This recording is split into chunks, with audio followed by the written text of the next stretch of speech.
So, hi guys, this is Rohan Ramchandani. I'm having very special guest at my very first episode of the Real Estate Guy, your guy Rohan Ramchandani, and my very first guest today is Javon Moses.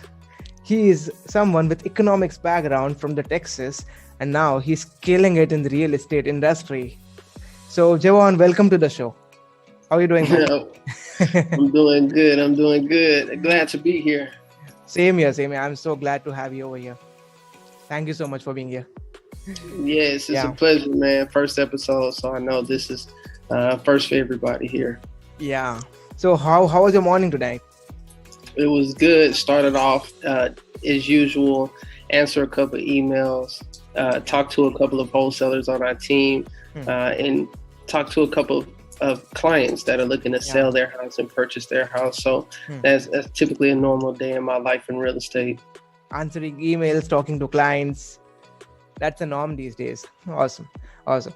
If you're successful, if you're doing things to, Yeah. you know. So let's start off by this question itself. How do you define a very successful agent, and how do you define an unsuccessful agent? A successful agent will, first off, you are always thinking about the client, never about your commission. Yeah. You want to put the interest. If you're a seller's agent, you Hmm. want to put your interest towards the seller, wanting to know how much they want realistically for their home, Right. and you want to, as a seller's agent, you want to make sure that you prospect and you make sure your buyers are having their proof of funds and Yeah. everything is in order, so that way when you do have offers as a Hmm. seller's agent, you're able to get that right away to the homeowner. Hmm. If you're a buyer's agent, Yeah. being a successful buyer's agent, you want to be a great negotiator.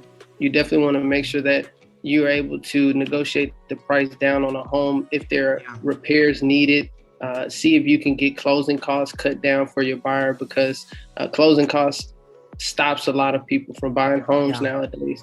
Hmm. So a successful agent, buyer or seller's agent, is going to mostly want to do what's best for their client, because if you're able to solve their Hmm. problems that they need, you're going to get paid regardless. I love it. I love it, man.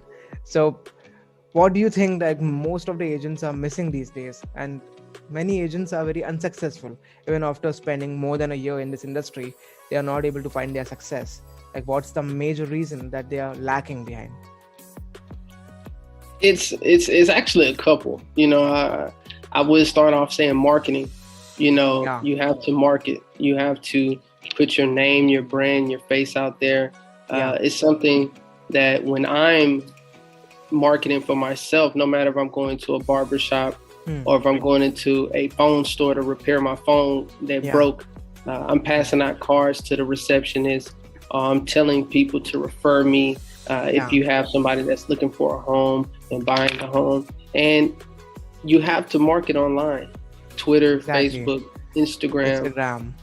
That Where those the things are main where the main audience these days is hanging out. It's social media. We have to be there all the time. all the time. I mean, people are on their phones 24/7. So if they Exactly. don't see you, and like they say, out of sight, out of mind. So you Hmm. want to keep staying in these people faces, keep having your ads ran, and as well as Yeah. networking outside of Instagram and outside of social media. Exactly. To enhance your sphere of influence more and more. Yeah, definitely. Hmm.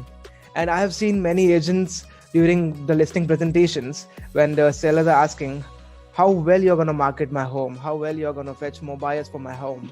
So those people are like, they just tell them, they don't show them, they don't have a game plan in place, they don't have a proper marketing plan in place, which will actually get them results and get them sell their home as soon as possible.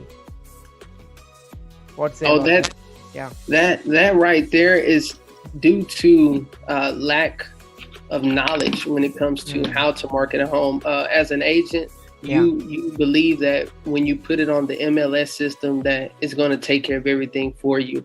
But that's a lie. I will Yeah. recommend you will want to get in Facebook groups, Yeah. post it on Craigslist, post it on places that MLS doesn't have access to, because your buyer could come from anywhere.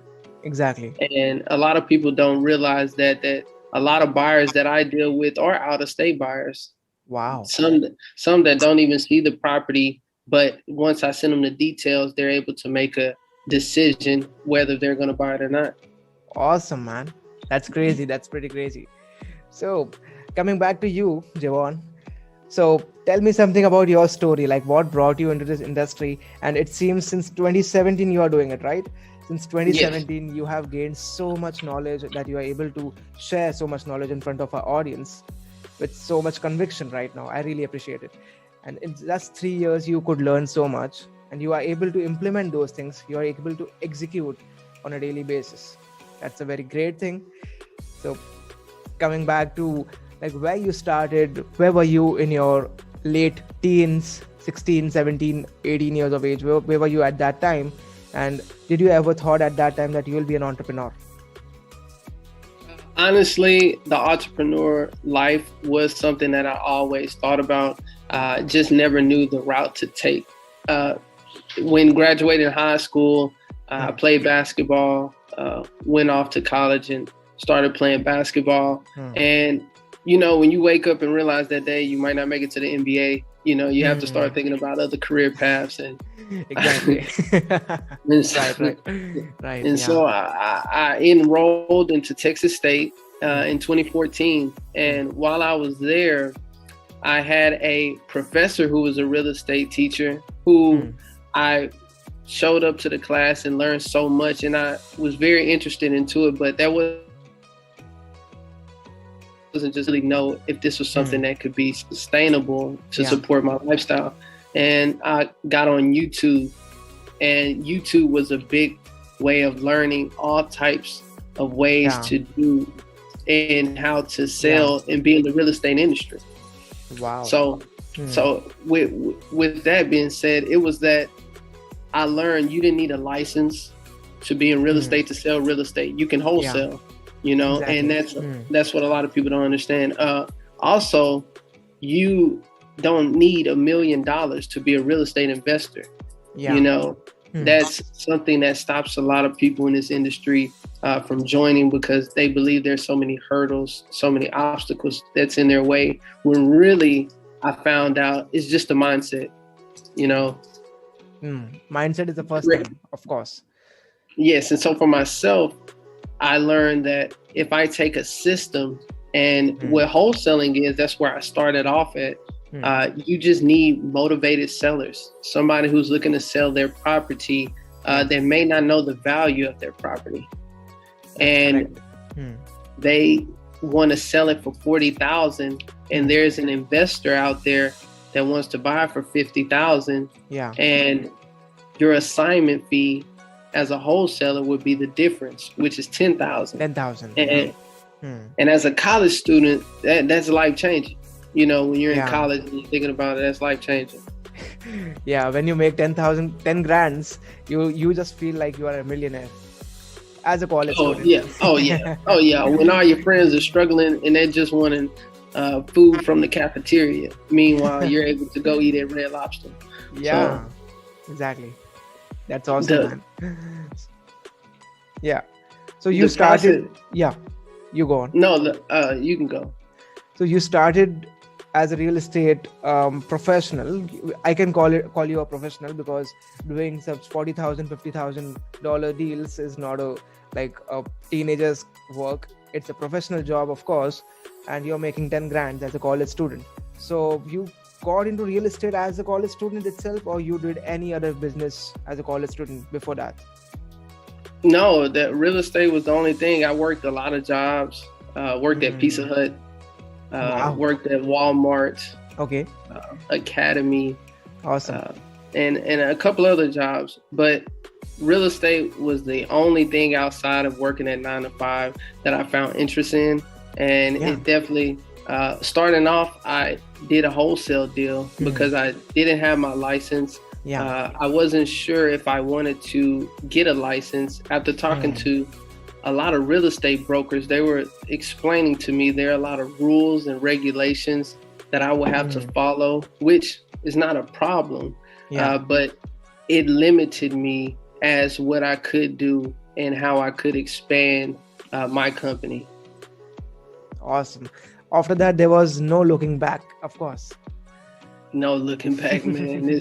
Once you get in, it's addicting. I mean, you're negotiating with sellers, you're meeting buyers, you're hearing these stories of how so many people got into the industry and what kept them in the industry.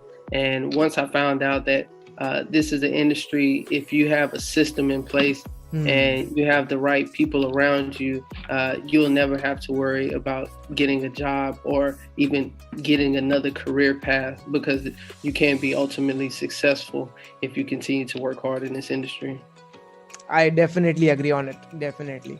And talking about that system which you are talking about right now, what should be that system for a real estate agent who is not into the wholesaling, who is into the residential normal real estate, and what that system can help you in how it can help you in, to scale their business. And for example, they are right now closing at 1 deals a month. If they want to scale it to 4 deals a month or 3 deals a month, how a system can make them reach that goal.